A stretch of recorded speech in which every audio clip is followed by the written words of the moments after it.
శ్రీనాథాదృతపాలిత త్రిభువనాం. శ్రీనాథుడు అంటే శ్రీ మహావిష్ణువు.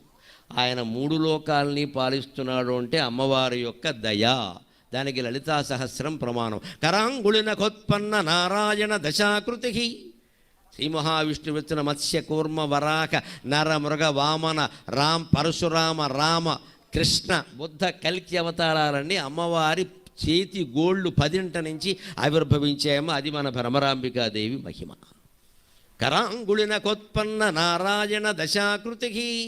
శ్రీమన్నారాయణ యొక్క దశావతారాలు ఎక్కడి నుంచి వచ్చాయంటే అమ్మవారి చేతి గోడ నుంచి వచ్చాయి. ఆవిడ గోటిని ఇలా తీసి ఆజ్ఞాపించింది, వెళ్ళవయా వాడిని వేసేయి, నేను వేసేసాడు. లేత ఆయన వేయలేడు. బ్రహ్మ విష్ణువులు సహా మనలో సహా సమస్త జీవరాశుల్లో ఉండే శక్తే మన భ్రమరాంబికాదేవి. శక్తి కేవలం ఆవిడేదో స్త్రీ అనుకోవద్దు. శక్తి, ఎనర్జీ. మీరు సంసారాల్లో కూడా గమనించండి, ఎవ్వరికి చెప్పుకున్నా తీరని దుఃఖం భార్యకి చెప్పుకుంటే తీరుతుందండి. ఆవిడ శక్తి. ఎవరికి చెప్పుకోండి మీరు ప్రపంచంలో, భార్యకి చెప్పుకుంటే తీరుతుంది. ఎందుకంటే పూర్తిగా 30 ఏళ్ళు 40 ఏళ్ళు 50 ఏళ్ళు కాపురం చేసింది. ఈ మనిషి బలాలు కాదు, బలహీనతలు కూడా తెలుసు ఆవిడికి. పోవాయా, పోతే పోయింది, ఏంటి 10 లక్షలు పోతే ఏడుస్తూ కూర్చున్న బోళ్ళు పోయే, బిజినెస్లో ఏముందానికి మళ్ళీ చేసుకుంది. కానీ ఏమైంది, అసలు నీలాంటి మగాడు ఎవడున్నాడో, ఇంకో వ్యాపారం బట్టి నీకెందుకు, ఇంట్లో పొదుపు నేను చేస్తాను కదా, నువ్వు చూసుకో అని భార్య అనగలిగితే మగాడు శ్రీ మహావిష్ణువులో లేచి నిలబడతాడమ్మా, తిరుగులేదు. అంత శక్తి. రామచంద్రమూర్తికి చివరి రోజు యుద్ధంలో రావణాసురుని జయించడం కష్టమైపోయేది. నిరాశ, నిస్త్రాణ వచ్చింది మనిషికి.